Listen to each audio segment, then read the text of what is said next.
Subhanallah, Allahumma salli ala Sayyidina Muhammad. Tolong respon saya punya audio dan video di page Ustazah Muzayyanah ini. Okey ke KO? Mohon dengan sangat respon. Masya Allah, tabarakallah. Allahumma salli ala Sayyidina Muhammad. Allahumma salli ala Sayyidina Muhammad.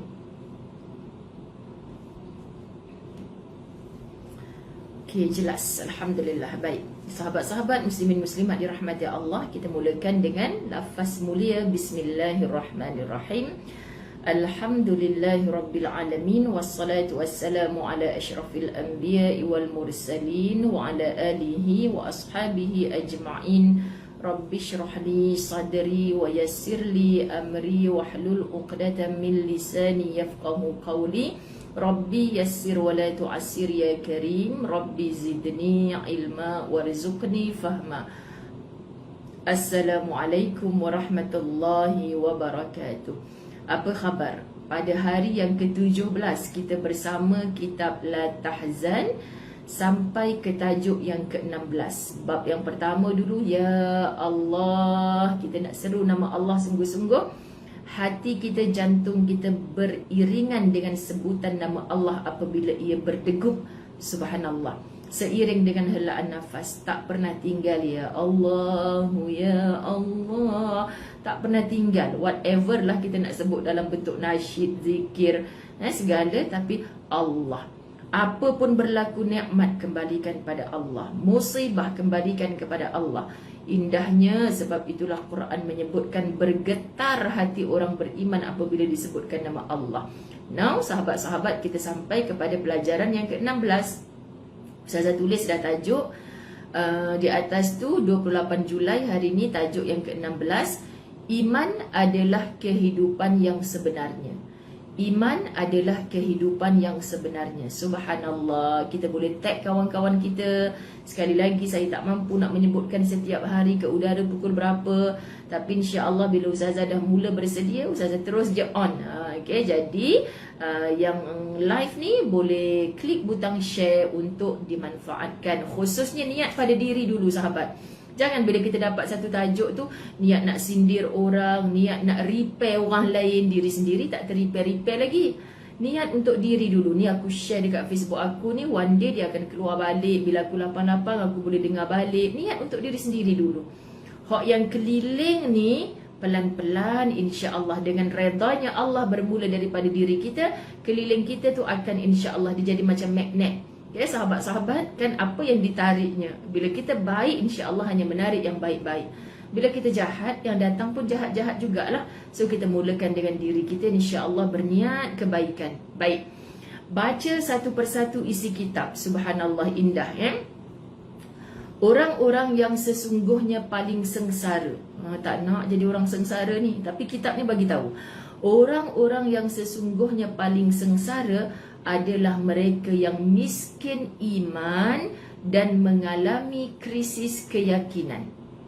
Adakah dalam yang menonton hari ini miskin iman dan mengalami krisis keyakinan? Contoh mudah dalam pandemik ini, sahabat-sahabat, ada ramai orang yang dulu kaya dalam hampir 2 tahun pandemik ini jatuh miskin. Sahabat tak mengapa lagi, tepuk dada tanya iman, aku ni miskin harta ke miskin iman? Miskin harta tak apa lagi. Contohnya kita angkat bendera putih, orang datang hantar bantuan. Contoh, kita jiran tetangga kita tahu kita susah, anak kita melalak dah 3 hari tak makan, orang hantar bantuan. Di bumi Malaysia takkan ada orang yang mati kebuluran. Insya-Allah teruslah kita berdoa. Walaupun macam-macam cacat marba, kita minta sahabat-sahabat. Insya-Allah kita masih duduk di Malaysia yang aman, amin, aman, amin, aman, amin. Macam tu. Walaupun kita dah tak berapa tenang, dah tengok ni, kita balikkan kepada Allah sahabat-sahabat. Sebab apa? Allah sedang menguji kita untuk memberikan daripada usri, kesulitan, kesusahan ini, Allah sedang merancang yusra. Percayalah kemudahan. So bagaimana kita ni biar miskin harta, jangan miskin iman. So keyakinan tu apa? Yang hidup pasti akan mati. Virus ini pun akan mati. One day akan mati. One day akan bersinar semula. One day yang tak boleh rentas negeri ke sana sini, balik bertemu keluarga, semuanya pasti boleh. Keyakinan. Jangan kita miskin. Jangan kita miskin iman. Jangan ada krisis keyakinan. Orang yang sudah tak yakin, kesian. Kalau macam ni lah baik bunuh diri saja, na'udzubillah. Jangan ada sahabat-sahabat. Sebab tu tolong buka minda. Jangan sempitkan dada kita walaupun kita duduk di dalam rumah yang sempit. Pandanglah rahmatnya Allah yang sangat luas. Okey? Mereka ini selamanya akan berada dalam kesengsaraan, kepedihan, kemurkaan dan kehinaan. Word-word yang negatif ni Ustazah tak nak sebut sebenarnya.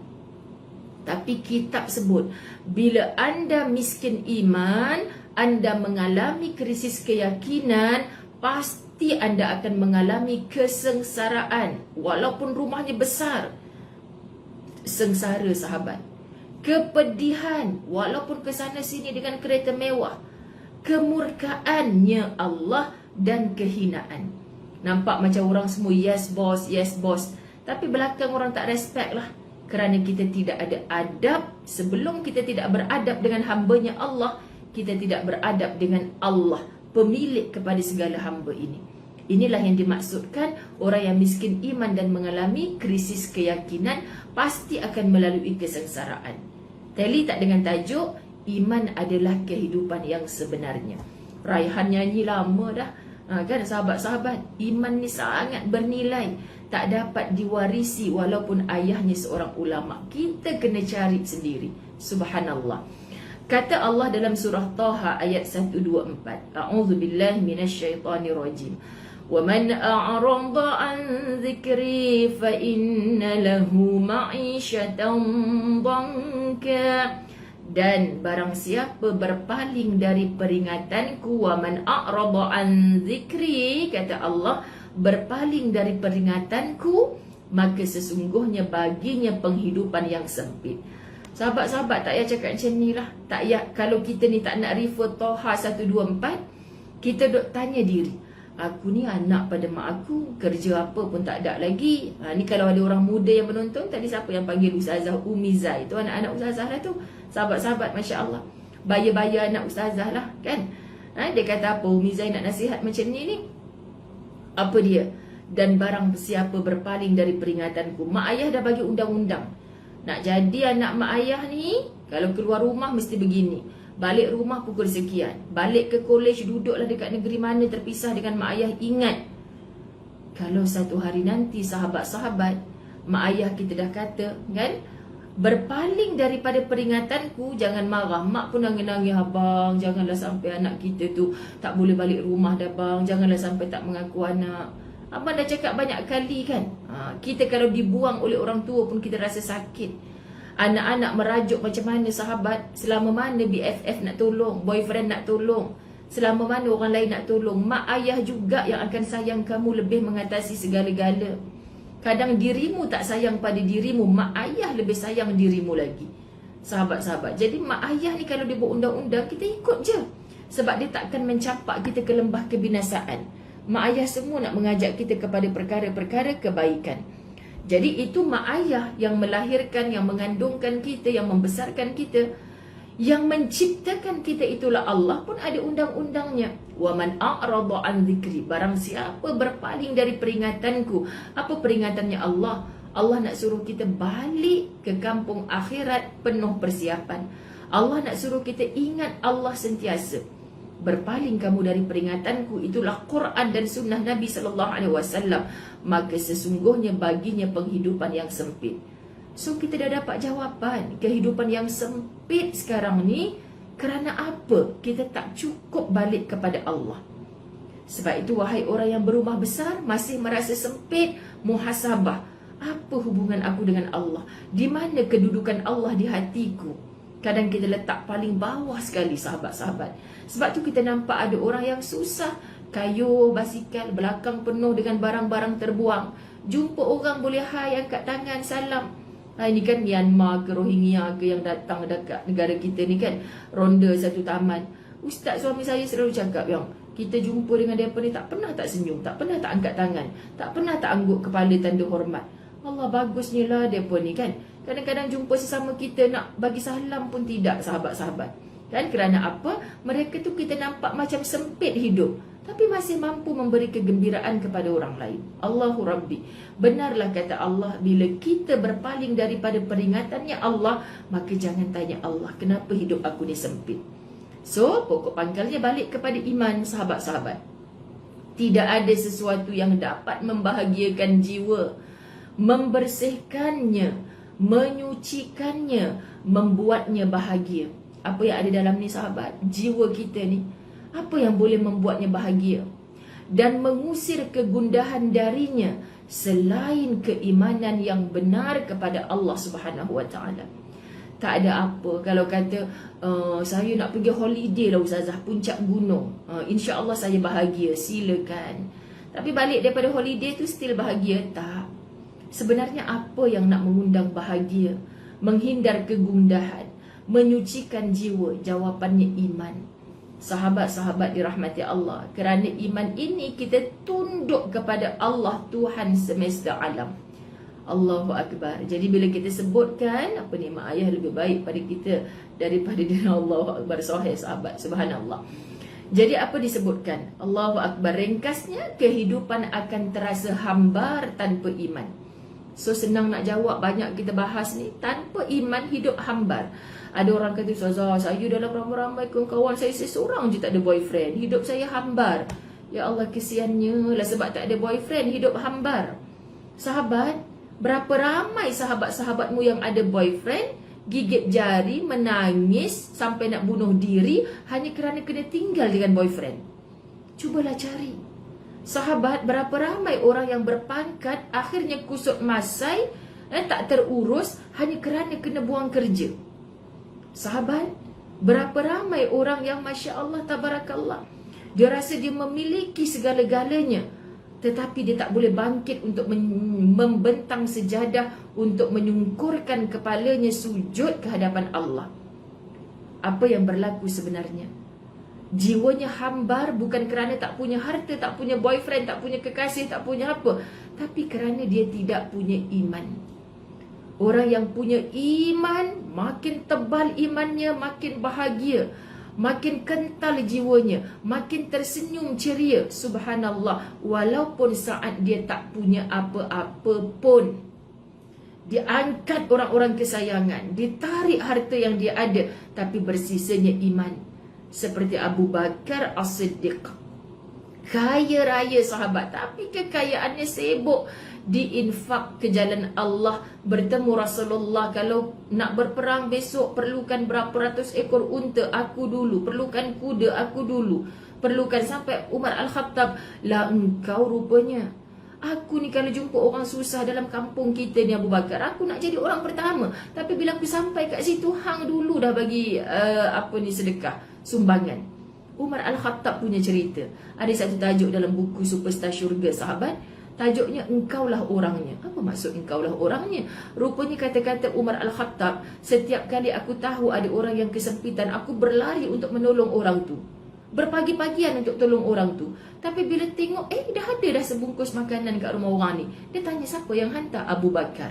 Bila masa Abu Bakar menyelinap, tak boleh tengok orang susah dalam senangnya. Hatta Abu Quhafah, bapaknya, ayahnya Abu Bakar ni, dia buta mata bertemu dengan cucu-cucunya. Kan? Apa yang Pak Hang tinggal untuk angpau semua ni? Pasal apa duk sibuk dengan agama Muhammad tu? Tu macam bahasa Abu Quhafah lah. Abu Quhafah ketika itu kan belum wujud lagi negeri Kedah. Tapi nak cakapnya, risau dengan cucu-cucunya sebab pak dia ni kaya raya tapi sibuk dengan perjuangan dakwah Rasulullah. Tapi sebab anak-anak dah ditanam dengan Islam, dia pimpin tangan Abu Quhafah, atuk-atuk, ayah tinggalkan ni pada kami. Bukan mereka menipu, tapi mereka bahagia. Pegangkan tangan atuk yang buta ni akan batu-batu kerikil. Apa ni, kata atuk? Inilah batu-batu permata yang ditinggalkan oleh ayah. Sebab bagi mereka tak ada nilai, sahabat-sahabat. Tak ada nilai. Tak ada nilai. Tak ada nilai pun batu permata, emas, berlian, tak ada nilai. Sebab pak dia dah suntik dalam minda. kalau aku mati, apa yang dia tinggalkan? Sampai Rasulullah tanya, wahai Abu Bakar, apa yang kau tinggalkan untuk anak-anakmu, untuk keluargamu? Cukuplah Allah dan Rasulnya. Seorang ayah cakap, cukuplah Allah dan Rasulnya. So tinggalkan menggunung harta pada anak-anak akan habis kalau anak-anak tak ada iman, sahabat. Bahkan bercakaran, bertengkaran. Tak payah tunggu sebulan, 40 hari kita mati. Hari pertama dah bergaduh adik-beradik. Akhirnya segunung harta itu habis ditarah, digunakan untuk bermaksiat ke jalan Allah. Tapi dengan iman, sahabat-sahabat, semalam dalam family group Ustazah buat lawak sikit lah kan. Abang Ustazah seorang tu, apa ya punca cerita pasal pening-pening kepala kot. Jadi abang Ustazah tu gurau, cuba bawa pergi coket cari barang kemas, insya-Allah lah bini kita tak sakit kepala dah, macam tu lah lebih kurang. Lepas tu Ustaz jawab, masalahnya aku ni dah 20 tahun nak cuba bawa pergi kedai emas, itulah tempat paling dia tolak. Bahkan ada emas dijual pula, beli laptop baru. Macam tu lah Ustaz jawab. Maknanya tak semua kita, tak semua orang perempuan gilakan emas kan. Kita bahagia dengan cara kita, sahabat. Jadi apa kisah kalau orang kata, kau kahwin dah 20 tahun duduk rumah macam ni lagi? Bahagia tak hati? Bahagia. Ada orang yang duduk di rumah besar, sahabat-sahabat, tapi rasanya macam dihimpit dalam penjara. Sesak dadanya hari-hari. Jawapannya kerana iman, sahabat-sahabat dirahmati Allah. Okey? Dalam pandangan para pembangkang Allah. Hari ni kita tengok kan, perdebatan di parlimen. Alah Ustazah, ni parlimen ke zoo negara ni kan. Kita kalau nampak benda-benda macam tu, sahabat, ampunkan aku, ampunkan dia ya Allah. Dah jangan tambah-tambah lagi dah. Sebab aku ni tengok ni pun, aduh, dengan kecam-kecaman, na'udzubillah, daripada tengok dengan mulut yang berdosa, baik kita tutup terus. Dan paling penting, minta ampunkan dia, saudara kita juga. Kesian pasal apa jadi macam tu. Nak rebut apa sebenarnya jadi macam tu. Itu ketidakfahaman kita. Jadi lebih baik kita astaghfirullah dan kita minta Allah ampunkan dia. Sahabat, kita doakan dalam kebaikan. Sebab kita tak mampu nak buat apa. Kita bukan boleh pergi pun kat parlimen tu, walaupun Ustazah pakai tudung Palestin ni. Tok pintu parlimen kan, cakap agak-agak nak masuk. Siapa nak masuk? Saya wakil Palestin. Tak adanya orang bagi masuk. Kan kita kena ada keimanan jati diri kita sendiri, sahabat-sahabat. Lalu cara terbaik untuk menenangkan jiwa bagi mereka dalam pandangan para pembangkang Allah yang sama sekali tidak beriman, cara terbaik untuk menenangkan jiwa adalah dengan bunuh diri. Na'udzubillah. Dia rasa semua masalah, timbunan masalah aku tak settle lagi ni, cara paling bahagia dia kata bunuh diri. Percayalah, itulah cara paling derita. Kerana apa paling derita, sahabat? Once bunuh diri, sebesar zarah baik yang kita pernah buat masa hidup, zero di sisi Allah. Zero di sisi Allah, sahabat-sahabat. Kita tak nak macam tu. Kita ni bukan orang baik sangat. Adalah juga Ustazah saya buat baik sikit-sikit, hantar cekodok kat rumah sebelah, walaupun orang sebelah tu duk kerja sakitkan hati saya. Tapi rasa saya goreng cekodok lebih, takkan nak hantar kat adik-beradik duk jauh, hantar kat rumah sebelah lah. Kita tak peduli dah orang tu tak suka kita ke apa, kita tetap hantar cekodok kat rumah dia. Contoh, sahabat-sahabat, itu di sisi Allah kebaikan yang sangat besar. Sebab kita berlawan dengan nafsu kita. Nafsu kata, pasal apa hang pergi hantar dekat rumah sebelah tu? Dia tu kan suka duk gaduh dengan hang. Alah, jiran paling dekat kot. Kan Nabi yang bagi tahu, Masya Allah, orang yang paling baik dengan jirannya adalah orang yang khairukum, kata Nabi, yang terbaik di kalangan kamu. So aku nak jadi orang yang terbaik di sisi Allah dan Rasul. Subhanallah. Jadi jangan pernah ada derita, kecewa, jawapan mudahnya bunuh diri. Jangan, sahabat-sahabat. Kita sedih. Pagi tadi Ustaz bagi tahu Ustazah, yang ada tengok tak ni, kes apa ni, orang jumpa mayat dekat tepi laut. Katanya lah, Ustazah tak tengok. Kenapa bang? Dia pakai gelang. Isunya dia pakai gelang pink tu lah. Kan? Lepas tu hospital telefon rupanya bila nak gunting gelang tu. Telefon, tak dapat dihubungi, mayatnya dijumpai di tepi laut. So, apa yang saya terus, ya Allah, ampunkan aku. Ampunkan dia, ya Allah. Semoga bukan sebab bunuh diri, bukan sebab putus asa dari rahmat Allah. Mungkin dia kemalangan dan sebagainya, kita tak tahu. Sebab kita sepatutnya sedih kalau ada seorang daripada orang Islam ni, muslimin muslimat dirahmati Allah, mengambil jalan untuk bunuh diri. Kesian, Allahu Akbar. Jadi kita sebut apa? Menurut mereka ini, orang yang bunuh diri, yang putus asa, yang tak ada iman ni, mereka akan terbebas dari segala tekanan. Pendeknya, singkatnya akal mereka, kegelapan dan bencana dalam hidup mereka sebenarnya. Betapa malangnya hidup yang miskin iman. Kenapa bunuh diri? Kan? Jangan kata saya bukan tak beriman Ustazah, saya saja je nak bunuh diri. Jangan. Orang bunuh diri ni dah terputus iman. Tak ada langsung pengharapan sahabat-sahabat. Biar kita mati dalam azab seksanya hidup di dunia ni, tapi jangan diazab di akhirat kerana membunuh diri. Dan betapa pedihnya seksa dan azab yang akan dirasakan oleh orang-orang yang menyimpang dari tuntunan Allah di akhirat. Tetap penyejuk kalbu kita ni adalah surah Al-Quran Al-An'am ayat 110. Al-An'am 110. A'udzu billahi minasyaitonir rajim.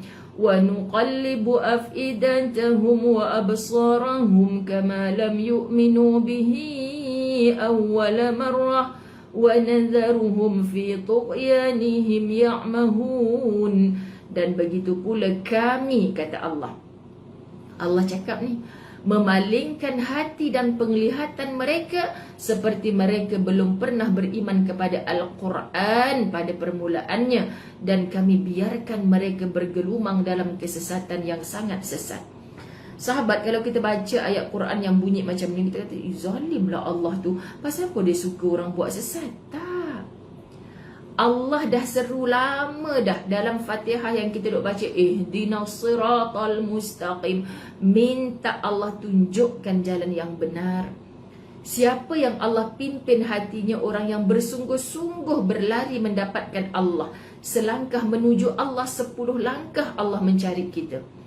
Tapi kita kadang-kadang nak mati dalam iman, nak masuk ke syurga Allah, tapi kita tak menuju jalan-jalan itu. Kita lebih seronok tunduk kepada hasutan nafsu, bisikan syaitan. Yang Allah suka, yang Nabi suka, kita tak bersungguh-sungguh ke arahnya. Lalu jangan tanya kenapa Allah pilih orang tu disesatkan. Tengok sengaja kebergantungan dia kepada siapa. Dalam pandemik ini, sahabat dirahmati Allah, kita masih bertuhankan Allah kah? Betul ke kita masih bertuhankan Allah? Ataupun dah ramai bertuhankan COVID? Ustazah, ramai orang bertuhankan COVID, Ustazah. Semua dah jadikan COVID ni sebagai Tuhan. Jangan pernah pandai-pandai bersangka orang lain. Tanya diri, ya Allah, aku ni takut kat COVID sampai tahun ni, sampai sanitize hari-hari rumah aku. Rumah aku sanitize, bukan tangan je. Ya Allah, aku ni takut COVID sampai tahun ni. Aku takut azab neraka Allah tu tahap macam mana? Aku takutkan Allah tahap macam mana? Tahu tak boleh menipu, tapi lidah aku ni menipu sok-sok lah, ya Allah. Aku tahu benda ni haram, tak boleh dekat, tapi kenapa aku suka sangat? Aku tak blok rasa suka itu, sedangkan aku tahu Allah tak suka aku buat perkara macam tu. Subhanallah. Allahu Akbar. Hatijah Abdullah, kita di tajuk 16, iman adalah kehidupan yang sebenarnya. Masya Allah. Okay, kita teruskan.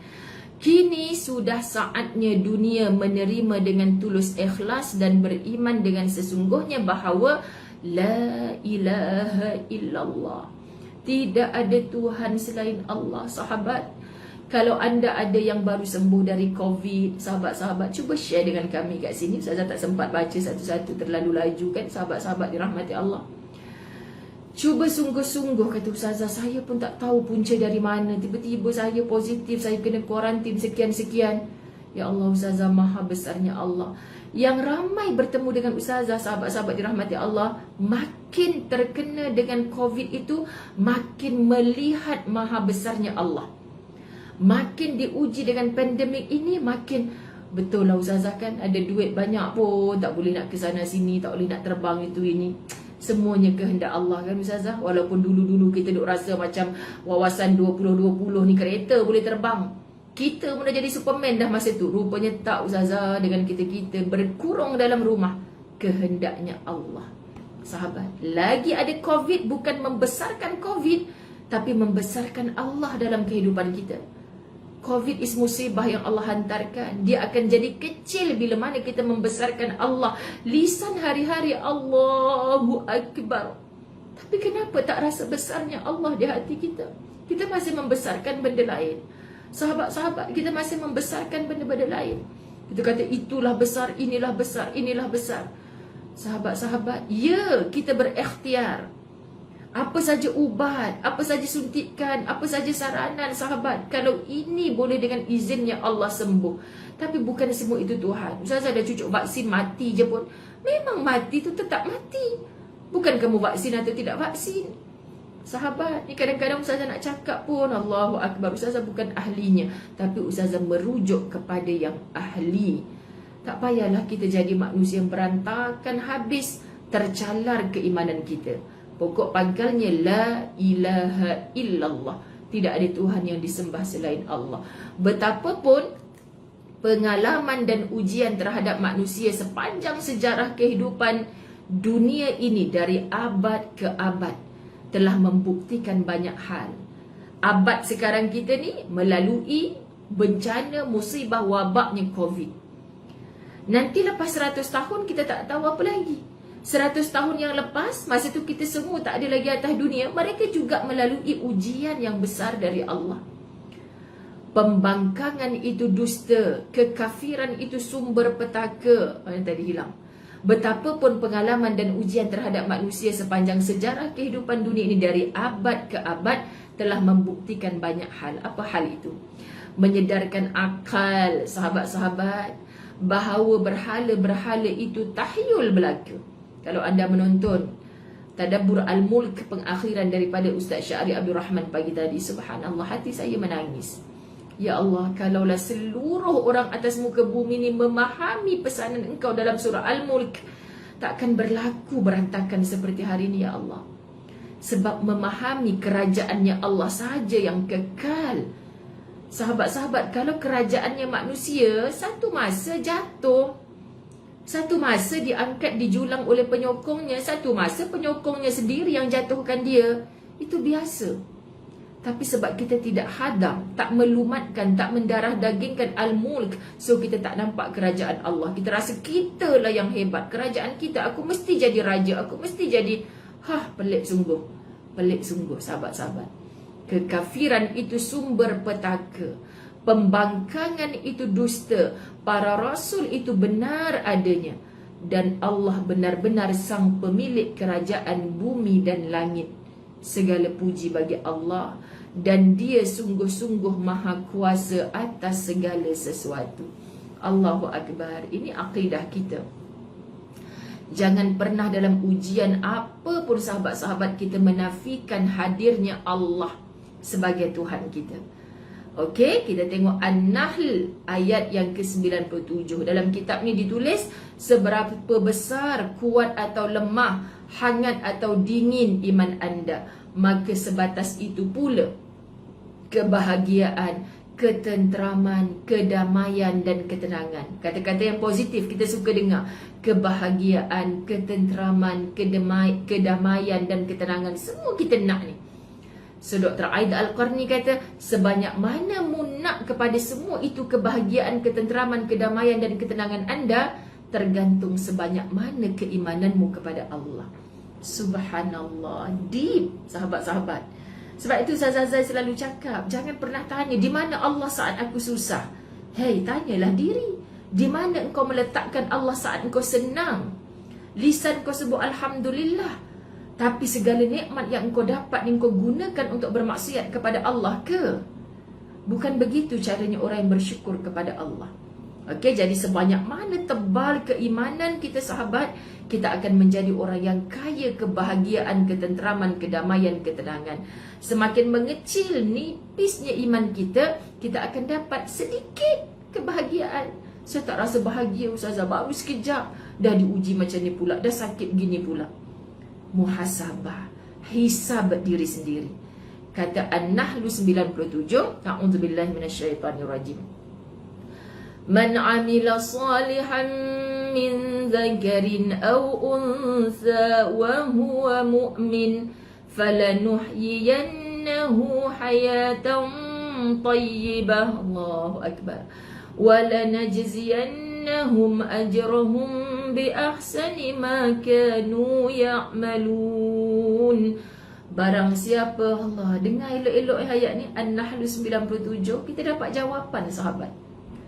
Barang siapa mengerjakan amal soleh, man amila solehan, hari-hari hidup aku ni Allah suruh hidup hari ni untuk buat amal soleh. So tanya, setakat pukul 11.30 pagi ni apa dah amal soleh yang aku buat ni ya Allah?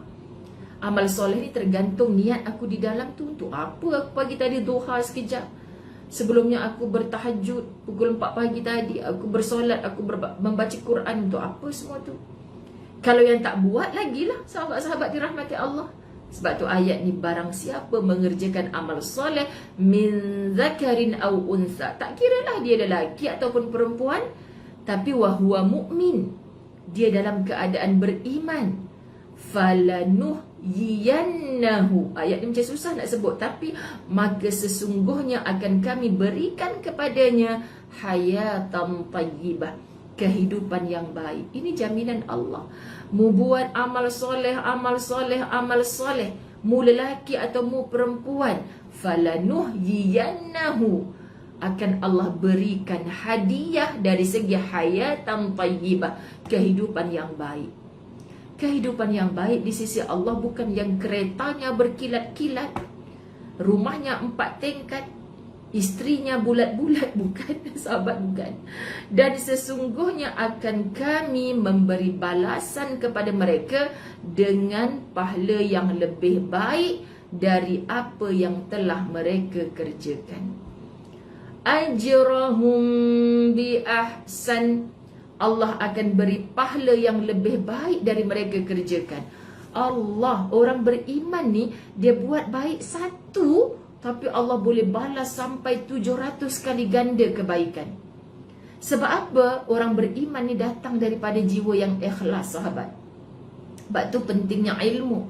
Kita ada cara macam mana nak jadi orang beriman yang baik, macam mana nak wujudkan hati yang benar-benar ikhlas, macam mana nak tepis segala batu-batu api syaitan, bisikan nafsu kejahatan ni. Kita fokus dengan amal soleh, Allah jamin walanajziyannahum ajrahum bi ahsan, Allah akan gandakan, Allah akan balas. Kita ingat sifirnya kita sama, 1 campur 1 2, 1 darab 1 kan. Sebenarnya sahabat-sahabat, sifirnya Allah tak sama dengan kita. Allah boleh gandakan satu kebaikan sampai 700 kali ganda, bahkan infinity, tergantung ketebalan iman ataupun nipisnya iman kita. Subhanallah. Terakhir, maksud kehidupan yang baik. Apakah kehidupan baik dalam ayat tadi? Hayatan tayyibah. Semua orang nak hidup baik, mati baik. Kita nak hayatan tayyibah. So maksud kehidupan hayatan tayyibah dalam ayat ini, surah An-Nahl 97, adalah ketenangan jiwa, bukan mesti yang sahabat, okay, tapi ketenangan jiwa mereka. Kita nak ketenangan jiwa. Bila tenang sahabat, Allah lapang segala, walaupun saat kita sempit. Dikarenakan kata kitab ni janji baik Tuhan mereka, keteguhan hati mereka dalam mencintai zat yang menciptakan mereka. Bagaimana cintanya kita kepada pencipta kita. Orang yang cinta macam mana sahabat? Duk teringat, sokmo-sokmo teringat tu je lah. Ustazah, tak payah pandang wajahnya, pandang rumahnya pun hilang dah rindu. Lepas tu kenapa kita, kalau betul lah Allah tu wujud, Ustazah, tampilkan wajahnya depan kita. Mencabar-cabar Allah pula. Tapi kalau mencintai sambedi mana kan, Ustazah, saya tak payah tengok wajah dia pun tak apa, tengok motor dia parking kat bawah pun bahagia dah rasa. Pelik dah kita ni sahabat. Surat cinta dia Ustazah hari-hari, yang dulu-dulu dia hantar berlipat-lipat isi bedak dalam tu Ustazah, sampai sekarang dah 20 tahun bedak dia tu ada lagi, wangi lagi. Busuk je saya rasa kak, wangi Ustazah, simpan lagi bawah bantal, hari-hari baca bila saya rindu. Allah hantarkan surat cinta bernama Quran, hari-hari tak pun kita baca. Pakwa kita, boyfriend kita hantar surat tapi tak faham tulisan Thailand. Kau rasa apa? Wow Ustazah, boyfriend saya ni Korea ni Ustazah, tapi saya tak faham surat cinta di dalam tulisan Korea. Sanggupnya kita pergi cari siapa yang dalam KL ni ada orang Korea, nak suruh terjemah. Klik satu-satu dekat Google Translate, nak cari apa maksud ni boyfriend aku orang Korea ni duk hantar surat kan, tapi aku tak faham. Allah sahabat, menghantarkan surat cintanya bernama Quran. Kita kata kita baca, kita tak rasa bersalah pun untuk tidak belajar tafsir, untuk tidak bertadabbur. Sedangkan Allah dah bagi tahu, afala yatadabbaruna al-Quran. Pasal apa hang tak explore, yang tak kaji sungguh-sungguh akan Al-Quran tu? Banyak dah aku bagi tahu ke hangpa. Ini jalan ni, ini jalan tu. Pasal apa hang ikut jalan yang salah? Aku dah bagi kot surat cinta. Hang kata hang cinta ke aku. Surat aku pun hang tak baca. Hang tak menghayati. Macam mana hang nak tahu apa yang aku cakap? Faham tak sahabat? Allahu Akbar, kita ni pelik sungguh. Okey, jadi kalau benar-benar cinta kepada Sang Pencipta, itulah karakter kita supaya kita mendapat hayatan tayyibah. So kesucian nurani mereka dari unsur-unsur penyimpangan iman, ketenangan mereka dalam menghadapi setiap kenyataan hidup. Berlaku apa? Percayalah sahabat, COVID akan berakhir. Amin. Bila kehendaknya Allah. Tapi bila dah berakhir nanti, takkan ada ke lagi ujian lain? Pasti ada. Tapi kita mendapat tahu bahawa inilah kenyataan hidup. Pasti tak pernah lekang dengan ujian. Silakan ujian bentuk apa pun, kalau jiwa penuh iman, pasti ada ketenangan mendepaninya. Kerelaan hati mereka dalam menerima dan menjalani ketentuan Allah, dan keikhlasan mereka dalam menerima takdir. Keikhlasan dalam menerima takdir. Dan itu semua adalah kerana mereka benar-benar yakin dan tulus menerima bahawa Allah adalah Tuhan mereka, Islam agama mereka, dan Muhammad adalah Nabi dan Rasul yang diutus Allah untuk mereka. Inilah yang dalam maksurat Nabi, Nabi susun hadis-hadis pagi apa, petang apa. Imam Hasan Al-Banna susun dalam kitab maksurat. Pendek je zikir pagi petang dalam kitab maksurat tu sahabat. Kalau tak mampu maksurat kubra, amal hari-hari pagi petang maksurat sughra. Dalamnya ada raditu billahi rabba, aku redha Allah tu Tuhanku, wa bil islami dina, dan Islam itu agamaku, aku redha ya Allah, wa bi Muhammadin nabiyyan wa rasula, aku redha Nabi Muhammad itu rasulku yang engkau utuskan untuk memimpin aku ke jalan-jalan yang Allah Subhanahu wa taala mahu kita berada di jalan tersebut. Okey, sahabat-sahabat dirahmati Allah, sekejap je habis dah bab yang ke-16. Alhamdulillah, subhanallah. Esok kita akan muncul lagi, itulah untuk tajuk yang ke-17. InsyaAllah, okay, tak lama mana pun kita main WhatsApp lagi lama. So please istiqamah setiap hari. Yang belum memiliki kitab dan berhajat untuk istiqamah, jangan beli kitab duk simpan dalam almari. Memang kita tak baca, memang tak baca lah, mengaku je lah kan. Kita tak baca kitab tebal-tebal ni sahabat. Tapi bila ada pengajian macam ni, ustazah baca, ustazah dapat ilmu. So untuk kita share kebaikan ini, ustazah sangat menggalakkan supaya anda pun ada kitab di depan. Nanti macam pagi, bila semalam ustazah dah ambil dalam satu page ni, share dekat dalam grup WhatsApp. Mereka, terima kasih ustazah, kita boleh baca juga walaupun kita tak ada kitab. InsyaAllah sahabat, ada banyak cara nak buat baik. Kita nampak benda tu kecil, tapi kalau kita buat dengan iman dan keikhlasan kepada Allah, Allah boleh gandakan. Gandaannya pahala yang Allah beri itu membuatkan jiwa kita tenang. Semoga itulah kita kaya dengan iman walaupun kita macam miskin dari segi keduniaan. Wallahu a'lam. Ustazah Zai sayang semua kerana Allah. Stay safe. InsyaAllah Allah pasti jaga kita bila mana kita sungguh-sungguh menjaga Allah. Wabillahi taufiq wal hidayah. Assalamualaikum warahmatullahi wabarakatuh. Terima kasih semua yang bersama-sama pada hari ini.